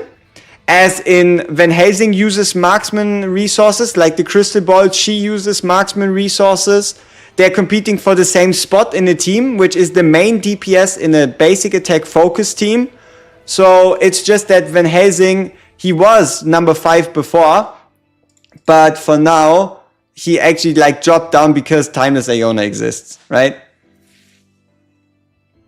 Yeah. Okay. So this is right. This is like the filter system. This is the tier list. This is everything. And this is what I've invested most of the time into. And that is you can click on a character and it tells you not only the overall rankings, but the story, mausoleum, PvP, Night of the Hunt, and prophecy placements, as well as a star rating. And the way these like tier lists are sorted is the highest star rating becomes timeless tier, the highest, and then it goes like down into top 5, top 10, and then the worst would be Kang tier, right? So, and this is it. And then you also have insights. What does point rankings do for Crucible? Point rankings for Crucible is the final reward. We can check that out real quick. So, reduce stars to 5? No, it makes it more visually appealing. Like, trust me, you see it when you look at like the difference between an SR and a SSR. But okay, so let's have a look at it. Crucible, right? Crucible, these points right here, these ones are the ones that determine your ranking. These ones are the ones you use to buy Pavana. if you collect these with the idle system, it is going to determine your rank in the point rank list, right? So the higher your ranking, the more points you gain per hour. The longer you stay on that ranking, the higher your ranking overall. And if you, let's say, if you stick on rank 1 for the most amount of time and then on rank 2, you're gonna be at the end of the season rank 1. Ratings should not have more than 5 stars. I mean, we just did those rankings yesterday where they ended up being 10. So I like 10. Alright. So, here we go. This is how it looks. You have the rankings, you have the star system. Like, for example, this tells you that, like, Mausoleum, there's someone slightly better, but she's, like, the best in basically every single category. Insights. Insights is going to be, you can't quite see it here because I haven't done those yet. Those will still be refined, but it's pretty much strengths and weaknesses of a character, right? Like, for example, Lamia, massive AoE / high single target magic damage, good synergy with any team. Lifesteal passive. Weakness would be she needs targets to bounce off for full investment, and this needs investment tab. Ignore that, right? This is all just not necessarily placeholders, but it isn't fully complete, right? This is just strengths and weaknesses tab. Good enough, right? Then you have upgrade priority, which gives you the priority for basic attack, ultimate, and special. It goes from maxed out high priority to max out high priority level for BP, right? The only way you're leveling this is because for BP. Then, and then you also have this one on Kane. Don't upgrade. Right? You also have the don't upgrade tab that tells you to just not upgrade it. Alright. And then you also have the artifacts. So the best choice and then the alternatives. And yeah, the rest I still need to figure out the rest, right? But yeah, see, Kane is a funny person because Kane is in overall Kane tier, but realistically he is useful. Like, he's below average in story, below average in Mausoleum, not that good in PvP, not that good in Night of the Hunt, and somewhat good in Prophecy, but he's still Kane tier because his name is Kane.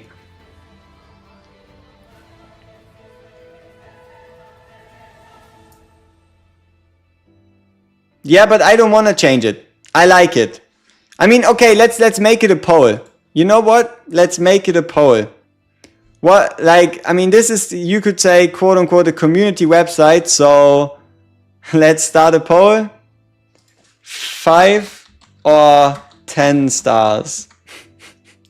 You can vote for 5 and you can vote for 10 depending on what you think would look better. So this is the current one, and also I'm not quite sure. Can I open this on wait, more decimal points just make it confusing? Yes, they would indeed make it a bit more confusing too. But see, one of the things is I have no clue what I'm doing, at least not specifically, so I'm not quite sure what I can and can't show without like doxing myself or whatever. So wanna be a little bit careful here.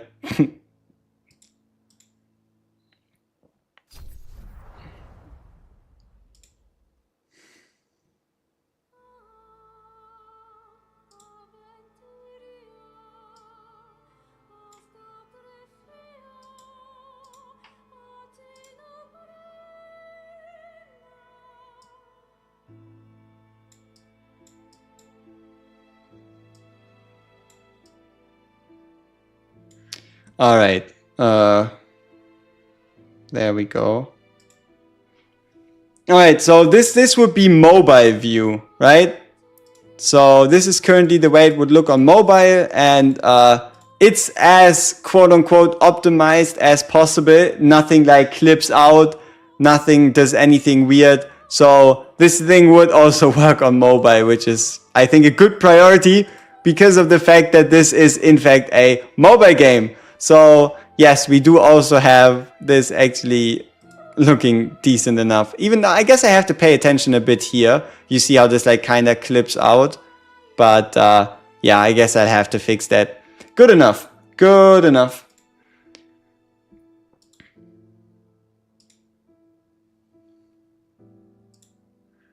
Or maybe it just does it because I don't refresh. I don't know. Let's resize that back. Boop. Ta-da! 10 will win. Will it? God damn. See? Dimitro, you're done. You're cooked. 79% are saying 10 stars are better. See? I am lyrical miracle.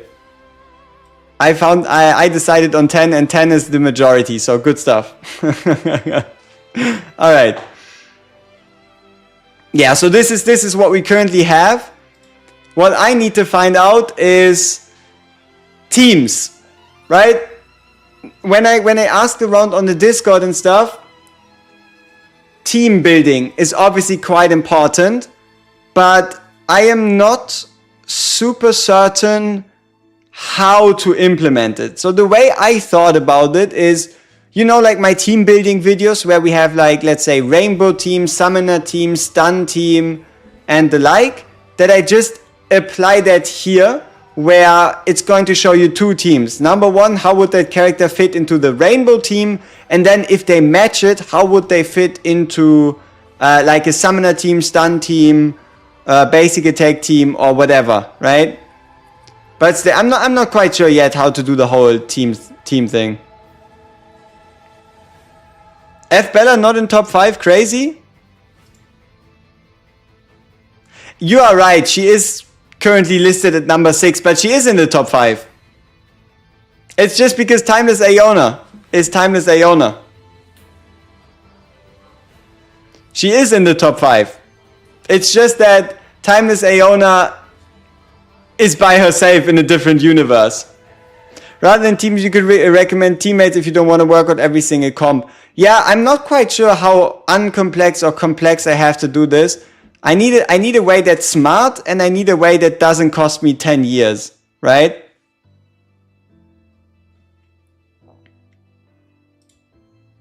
Like, I need a way that's smart, and I need a way that doesn't cost me 10 years to do.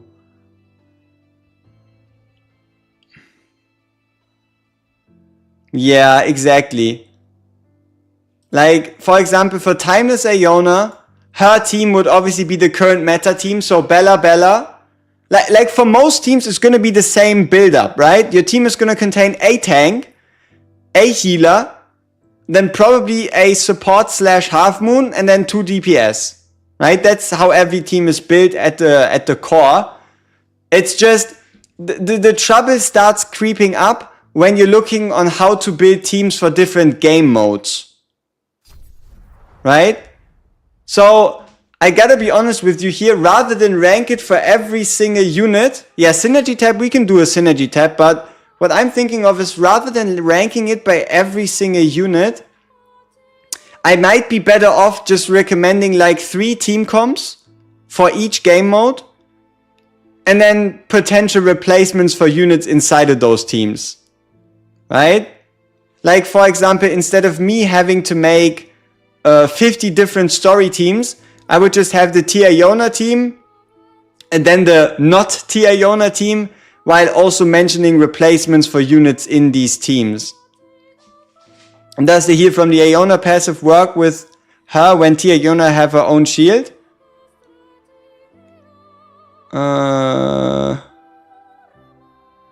Does the heal from Iona passive work with her when Iona has her own shield?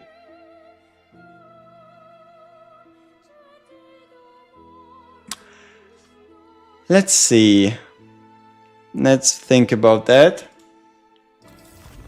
So what we're currently questioning is, when does when does Stereite Iona heal a Iona, right?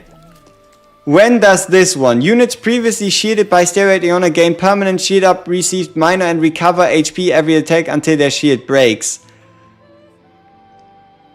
As long as you heal, as long as you apply a shield once to Iona, you should be good. Like, yes, I mean, I think we can test it quite easily. So, alright, have a look. Let's go to chapter 7. Let's go into this stage. And let's have a look at Iona's HP, right? She actually she now doesn't heal. She's on she's on a certain percentage and it doesn't increase, right? But the shield gets converted to, like, the healing gets converted to a shield anyway, so it's hard to tell. But if we place her in front, she gets the stronger shield, and she does get, you see how she has like 2 shield buff? So she does get it, and also her shield gets increased, so yes. So the way you do this is, I mean, yes, I know it's not every attack, it's 50% of attack per second.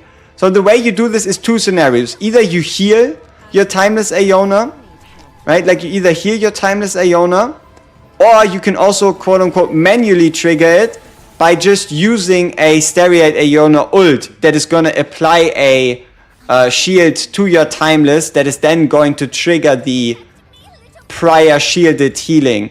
And yes, that shield should stay until Timeless Aeona's actual shield breaks, which makes it a very strong shield.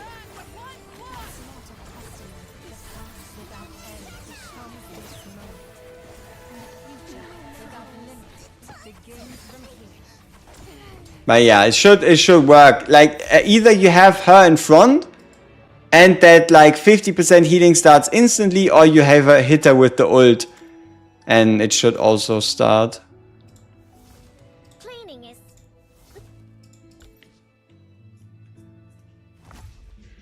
I still remember how to use power. You know what's kind of worrying about this whole situation with Timeless? Remember to protect me. There's just no way any release DPS can slot into any comp to help you push further. Right? Like, no matter who gets released, unless they're stronger than Timeless Aeona, which hopefully doesn't happen because that would be a mess, just can't slot into your push team. Like, unless they're like a support role. If they're a tank, they could replace Bella. If they're a healer, they might be able to replace Stereoid. If they're like a crowd controller, they might replace Lorelei. Or if they're like a support slash healer, they might replace Fleeting Bella. But getting Timeless Aeona out of this team is going to be very hard.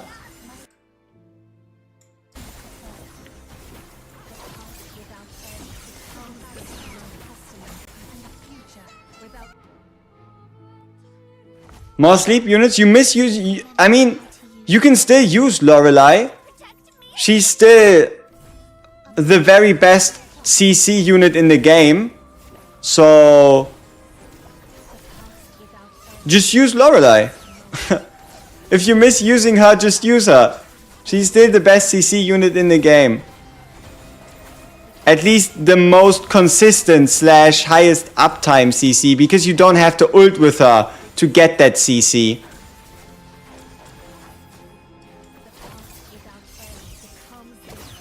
Your Lorelei seems so much weaker than Daikalo. See, there's a difference, okay?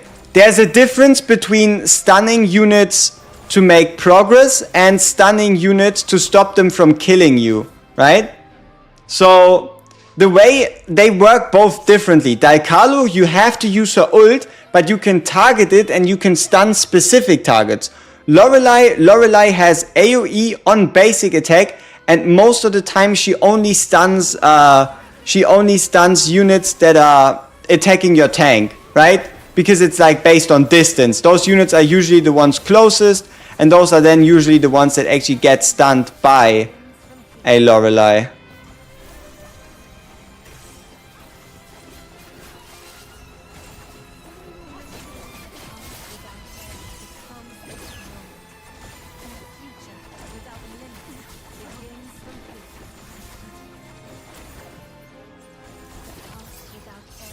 And also, it is crazy how Fleeting Bella isn't valuable because she's boosting Timeless Aeona. No, Fleeting Bella is valuable because of the fact that she heals 5% max HP. I find that deeply hilarious.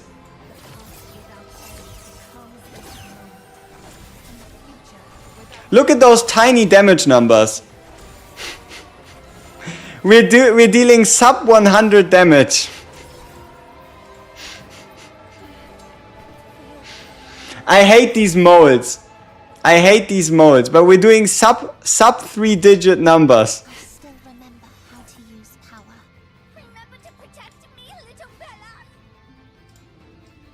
All raw materials for my merchant. So I've actually been making a mistake. We should not even have anybody close to him.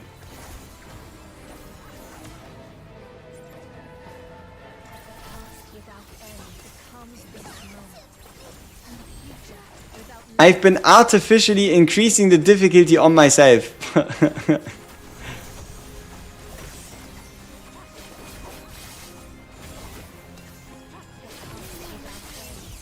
Those poor new players who didn't get F Bella, you know, I don't think it's as worse as I thought it was, because you can get away without having to use a fleeting Bella to empower a timeless Iona, you know what I mean?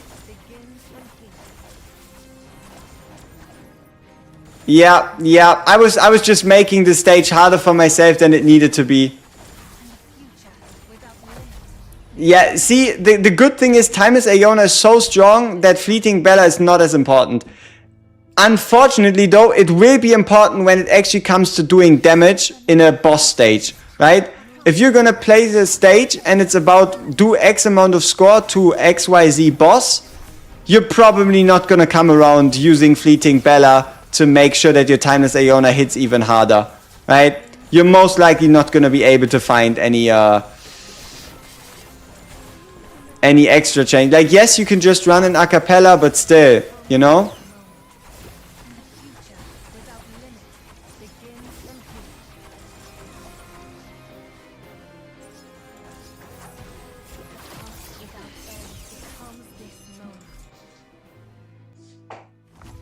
Yeah, obviously high deficit, but I'm not thinking about deficit, think about content that isn't story or tower, right?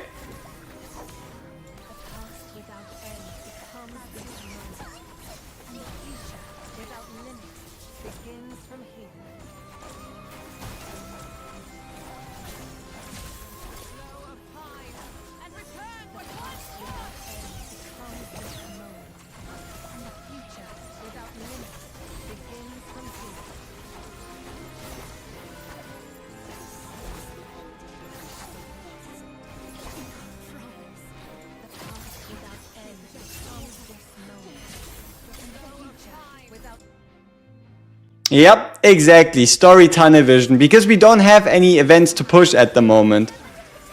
So it's gonna be interesting to see how much more damage you can or can't achieve with or without a fleeting Bella.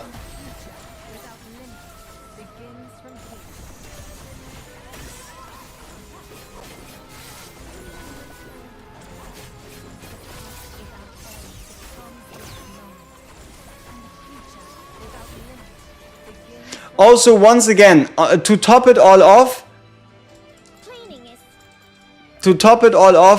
still, in my opinion, this is the most disgusting debuff in the entire game. Like, as good as Tihati's Pestilence is, major attack speed down, AoE, nasty.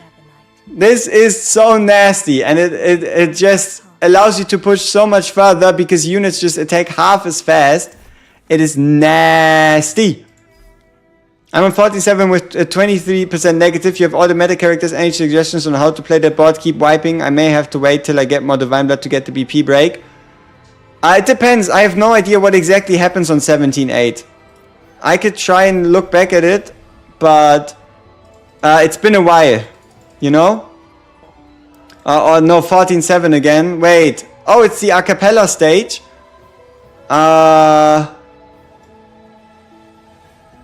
Try killing a cappella as fast as possible.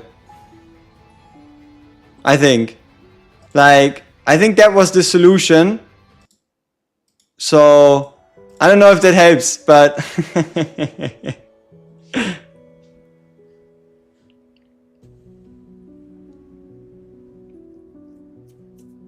You just killed a cappella with Lorelei.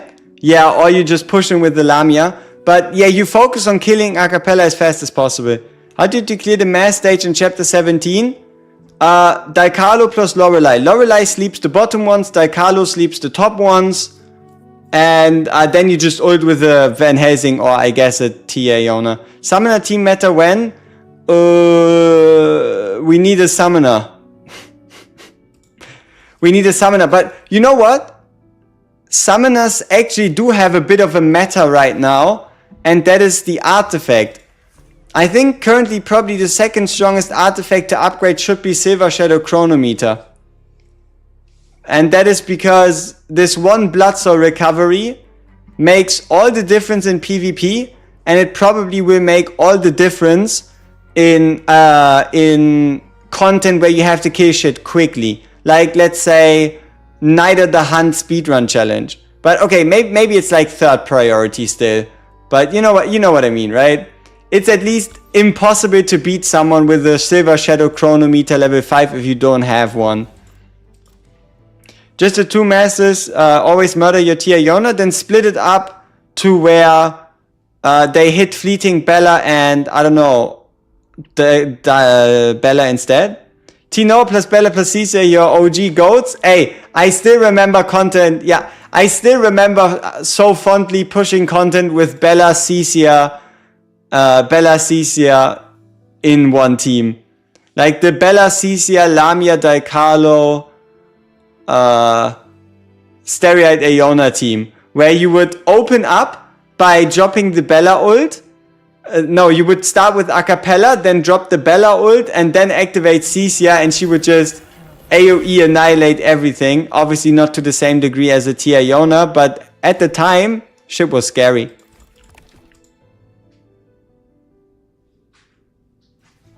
Those people using S Gilrain got me scared, they trolling. No, S Gilrain is actually good in PvP. And that is just because of this, where he becomes untargetable for 2 seconds and also restores 25% max HP so he can survive longer against the Timeless. Once we get a Summoner Fleeting Bella, maybe you can rise again. I wouldn't be so sure about that. But yeah, Chrono only works on one unit, yeah. As far as I can tell.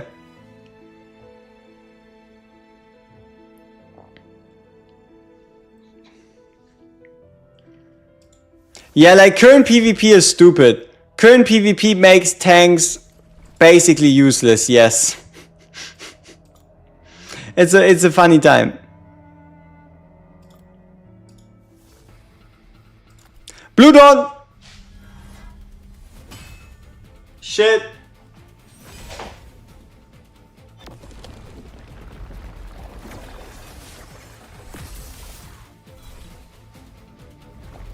What? There's a bad thing in Silver and Blood. Unlike other games in new patch, the pull count start from 0? No.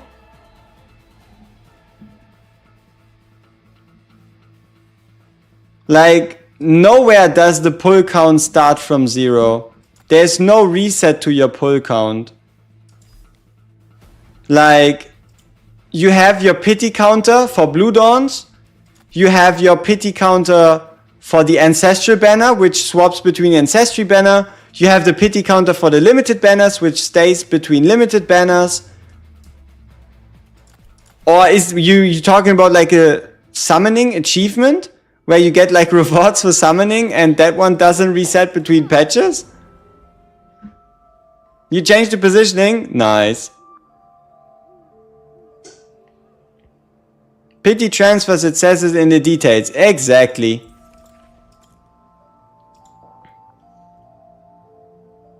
Look at this, we're rich. 35, 60, 80 gems. 80 gems in a day. On top of the daily gems, good stuff. We are ballin'.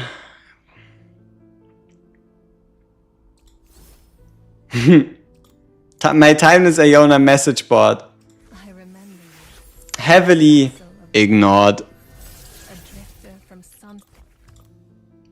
Alright people, it's been a good 2 hours. We've made our progress. We got a single hammer.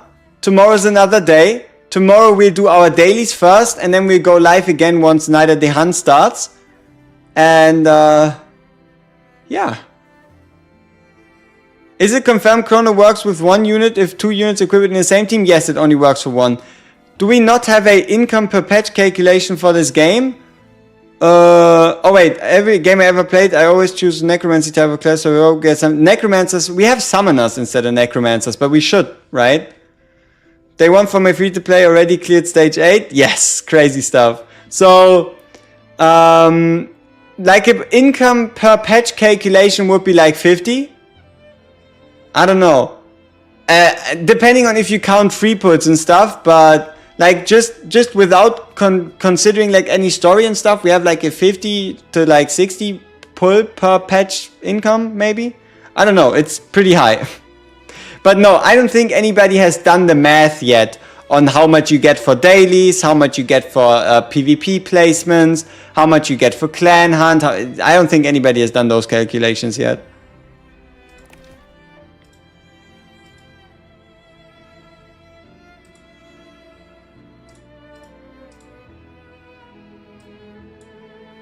Crude plague. Garbage.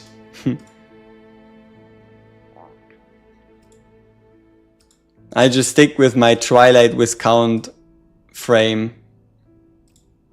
Even though this one's kind of pretty because it moves. So I'd probably stick with this one.